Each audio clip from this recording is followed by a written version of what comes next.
மக்களவை தேர்தலுக்கான பாஜகவின் முதல்கட்ட வேட்பாளர் பட்டியல் வெளியிடப்பட்டுள்ளது. பிரதமர் நரேந்திர மோடி வாரணாசி தொகுதியில் மீண்டும் களமிறங்குகிறார்.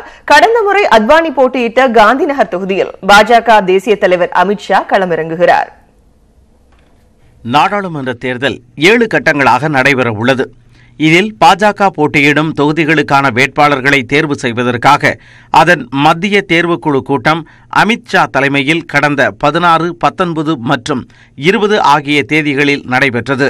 இதனைத் தொடர்ந்து 184 மக்களவை தொகுதிகளுக்கான பாஜகவின் முதல்கட்ட வேட்பாளர் பட்டியலை மத்திய அமைச்சரும் பாஜக தேர்தல் குழுவின் செயலாளருமான JP நட்டா நேற்று வெளியிட்டார். உத்தரப்பிரதேசம், உத்தராகண்ட், தமிழ்நாடு, குஜராத், மேற்கு வங்கம் உள்ளிட்ட மாநிலங்களில் போட்டியிடும் வேட்பாளர்களின் பெயர்கள் இந்த பட்டியலில் இடம்பெற்றிருந்தன. இதன்படி பிரதமர் நரேந்திர மோடி கடந்த முறை வெற்றி பெற்ற வாரணாசி தொகுதியில் மீண்டும் போட்டியிடுவார் என அறிவிக்கப்பட்டுள்ளது.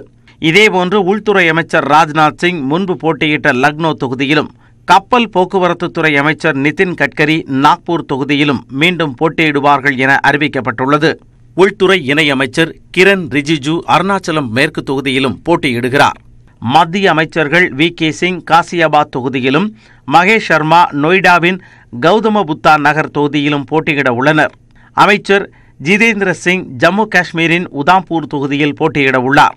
மத்திய அமைச்சர் ஸ்மிருதி இரானி 2014 தேர்தலை போன்றே ராகுலின் சொந்த தொகுதியான உத்தரப்பிரதேசத்தின் அமேதியில் போட்டியிடுகிறார். பாஜக தேசிய தலைவர் அமித்ஷா அத்வானியின் சொந்த தொகுதியான காந்திநகர் வேட்பாளராக அறிவிக்கப்பட்டுள்ளார்.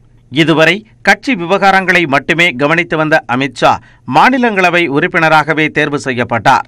தற்போது முதன்முறையாக மக்களவைத் தேர்தலில் அமித்ஷா களம் காண உள்ளார். பாஜகவில் 75 வயதுக்கு மேற்பட்டவர்களுக்கு தேர்தலில் போட்டியிட வாய்ப்பு இல்லை என கூறப்படுவதால் அத்வானியின் அரசியல் வாழ்க்கை முடிவுக்கு வருகிறதா என்ற கேள்வி எழுந்துள்ளது. இருப்பினும் அடுத்த கட்ட வேட்பாளர் பட்டியல் வெளியான பின்னரே அத்வானிக்கு வாய்ப்பு மறுக்கப்படுகிறதா என்பது பற்றி உறுதியாக கூற முடியும். 1970களிலிருந்தே மாநிலங்களவை உறுப்பினராக தேர்வு செய்யப்பட்ட அத்வானி 1989 முதல் 8 முறை மக்களவைக்கு தேர்வாகியுள்ளார்.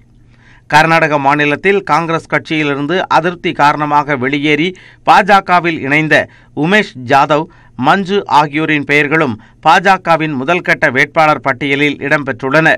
இந்நிலையில் பிரதமர் நரேந்திர மோடி மக்களவைத் தேர்தலுக்கான தனது பரப்புரை பயணத்தை வரும் 28ஆம் தேதி தொடங்க உள்ளார். உத்தராகண்ட் மாநிலத்தில் உள்ள ருத்ராப்பூரில் நடைபெறும் பொதுக்கூட்டத்தில் அவர் தனது பிரச்சாரத்தை தொடங்குகிறார். இதனைத் தொடர்ந்து நாடு முழுவதும் பயணித்து சுமார் 225 பொதுக்கூட்டங்களில் அவர் உரையாற்றி பாஜக வேட்பாளர்களுக்கு வாக்கு சேகரிக்க உள்ளார். பிரச்சாரத்தின் போது பிரதமர் மோடியின் பாதுகாப்பை உறுதி செய்வதற்காக பல்வேறு நடவடிக்கைகள் மேற்கொள்ளப்பட்டுள்ளதாக அதிகாரிகள் தெரிவித்துள்ளனர்.